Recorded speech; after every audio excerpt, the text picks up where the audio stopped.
They found his letters hidden inside the wall of a bombed hospital in Bavaria, 73 years after the war ended.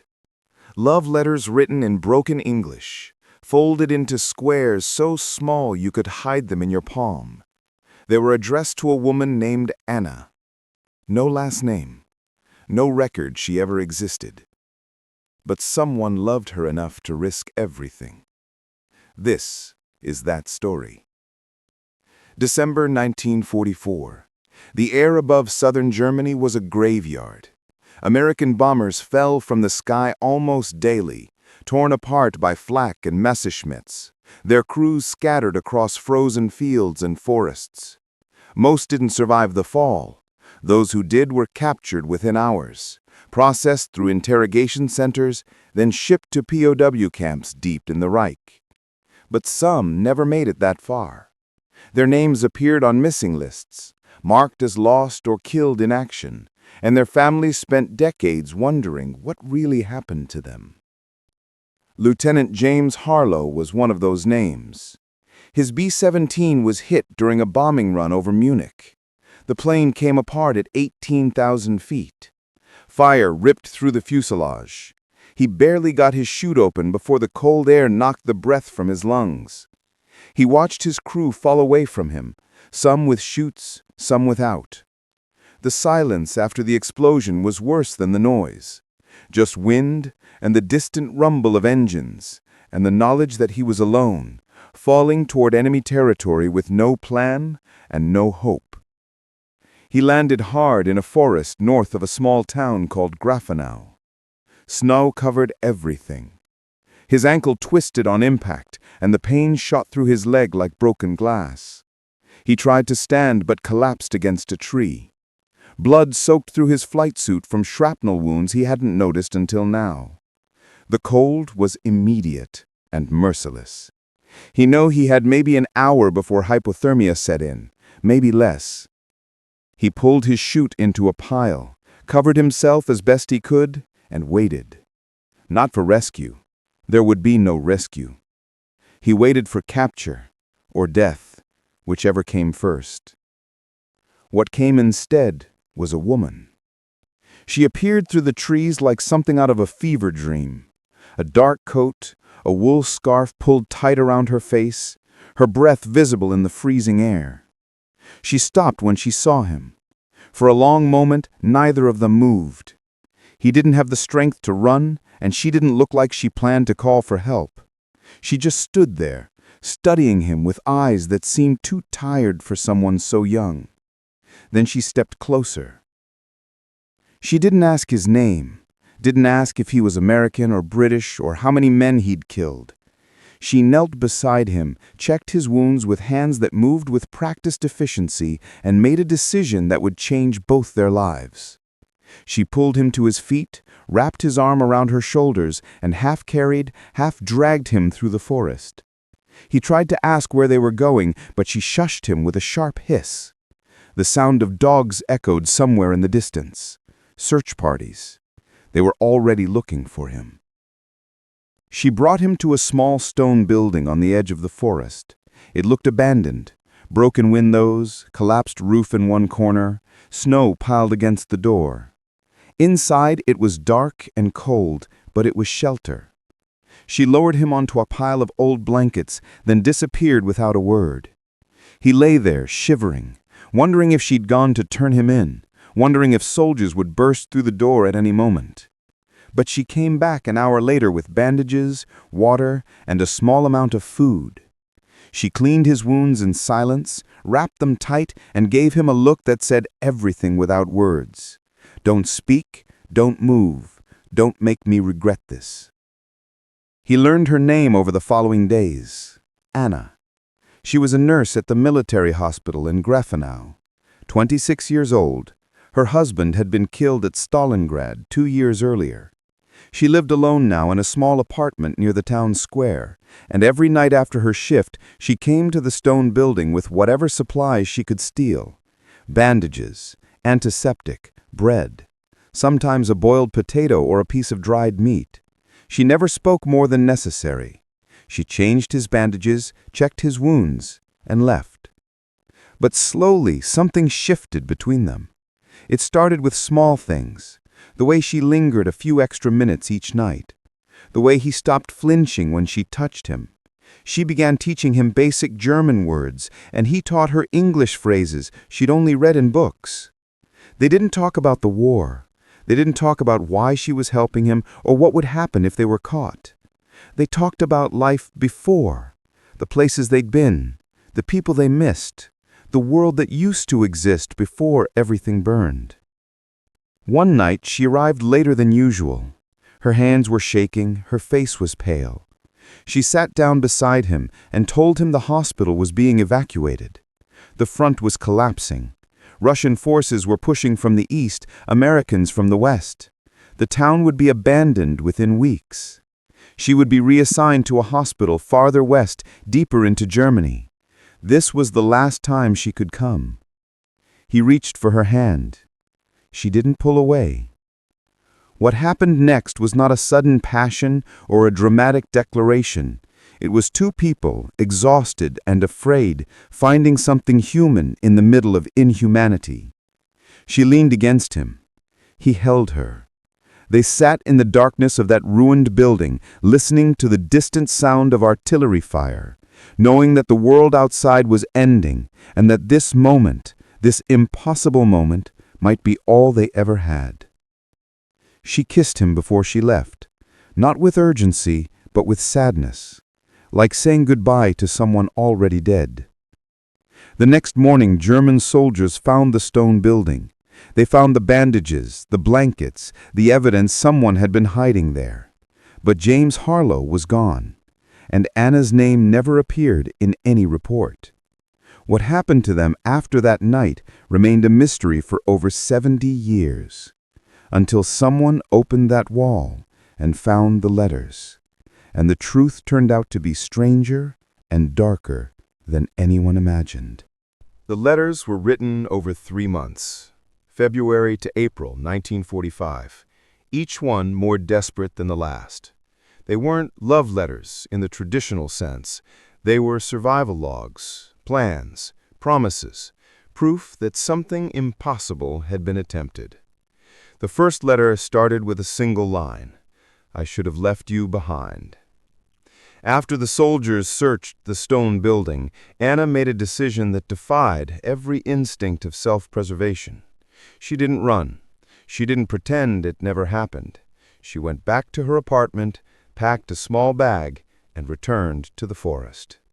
She found James hiding in a drainage tunnel 2 miles from the original shelter. He was weaker now, feverish from infection. He told her to leave, told her she'd done enough, told her she'd be executed if they were caught. She ignored him. She'd already crossed a line that couldn't be uncrossed. She moved him again, this time to the basement of an abandoned farm deeper in the forest. The family who owned it had fled months earlier. The house was empty, looted, forgotten. It was perfect. She brought him there under cover of darkness, settled him into a corner behind old crates and farming equipment, and told him the new plan. She would continue working at the hospital until the evacuation. She would gather supplies, forge documents, and when the time came, they would move west together, toward the American lines, toward some impossible version of freedom. But the war had other plans. The hospital evacuation happened faster than expected. Russian artillery was close enough now to hear constantly. The wounded kept coming, more than the staff could handle. Anna worked 18-hour shifts, surrounded by dying boys who looked younger every day. She stole what she could: morphine, bandages, tinned food. She hid it all in her coat, walking past guards who were too exhausted or too distracted to notice. Every night she made the journey to the farmhouse, checking James's wounds, bringing news from the outside world. The news was never good. One night in early March, she arrived and found him sitting up, writing. He'd found old paper and a pencil stub somewhere in the farmhouse. He was documenting everything: their meetings, her name, the risks she was taking. She asked him why. He told her it was insurance. If something happened to him, if she was caught, he wanted proof she'd been coerced, that she'd acted under threat. He was lying, of course. She knew it. The letter was really a confession, an admission that he'd dragged her into something unforgivable. But she didn't stop him. She let him write. The worst night came in late March. Anna arrived at the farmhouse and found it searched. Not thoroughly, but enough. Someone had been inside. Furniture moved, doors opened. James was hidden behind a false wall he'd constructed from old boards, barely breathing, pressed into a space so small he couldn't move. She pulled him out, and they both knew their time was over. Someone suspected. Maybe a local who'd seen her walking toward the farm. Maybe a soldier bored enough to investigate. It didn't matter. They had to move. They left that night. James could barely walk, his legs still damaged from the landing months earlier. Anna supported him, carrying their small bundle of supplies, moving through the forest in complete darkness. They traveled west, avoiding roads, avoiding towns, sleeping during the day in ditches and under fallen trees. The cold was brutal, the hunger worse. They ate whatever they could find, roots, frozen berries, once a dead rabbit they stumbled across. James wanted to surrender to the first American patrol they found. Anna refused. She'd come too far, risked too much. She wouldn't watch him disappear into a system that might not believe his story or care about hers. They found an abandoned hunting lodge near the Austrian border. 4 walls, a roof, no windows. It was enough. They stayed there for 3 weeks, waiting for the war to end, waiting for the chaos to settle. They listened to distant gunfire, watched the sky for bombers that never came anymore. They talked about what would happen next. James promised he'd bring her to America, promised they'd find a way. He smiled when he said it, but her eyes told a different story. She'd seen too much, lost too much. She didn't believe in promises anymore. On April 29, 1945, they heard voices, American voices, a patrol moving through the area, clearing the forest. James stood up, ready to wave them down, ready to finally end this nightmare. Anna stopped him. She told him to wait, told her she needed a moment. He didn't understand at first. Then he saw her face. She wasn't going with him. She told him the truth she'd been avoiding for months. She couldn't go to America, couldn't leave Germany. Her entire family was gone. Her country was destroyed. But it was still her home. She couldn't walk away from it, not even for him. She'd saved his life because it was the right thing to do, because she'd needed to prove to herself that humanity still existed somewhere inside her. But she couldn't run from who she was or what she'd been part of. Even if she'd opposed the regime, even if she'd risked everything to save an enemy, she was still German, and Germany would need people like her to rebuild. He begged her, told her she'd be punished, told her the Russians were coming and they wouldn't forget or forget. She kissed him one last time and told him to go, told him to find the patrol, to tell them whatever story kept him safe, to forget her name. He didn't forget. He walked out of the lodge, toward the American voices, and when they found him, he told them everything. He gave her her name, her description, the town where she'd worked. He demanded they find her, protect her, bring her west. But the officers wrote it down with skeptical eyes. Another soldier with another story, another girl he swore was different. They told him they'd look into it. They never did. James Harlow spent 6 months in recovery. He returned to the United States in November 1945. He wrote letters to the Army, to the Red Cross, to anyone who would listen. He tried to find Anna, tried to prove she existed. But Germany was a shattered maze of displaced persons, destroyed records, and mass graves.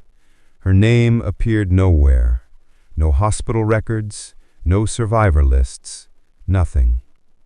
He lived the rest of his life wondering if she'd survived. He never married. He kept her memory locked away like those letters in the wall, a secret too painful to share and too important to forget. When the letters were finally found in 2018, historians tried to track Anna down.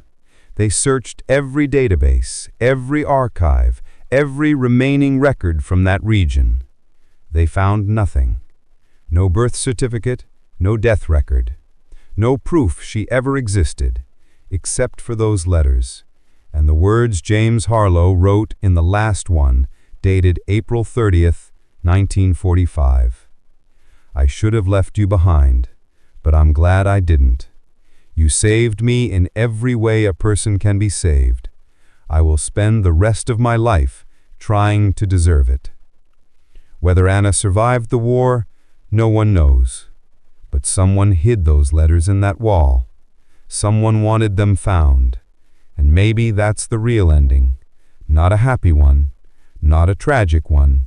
Just proof that even in the darkest moments of human history, two people found each other. And for a little while, that was enough.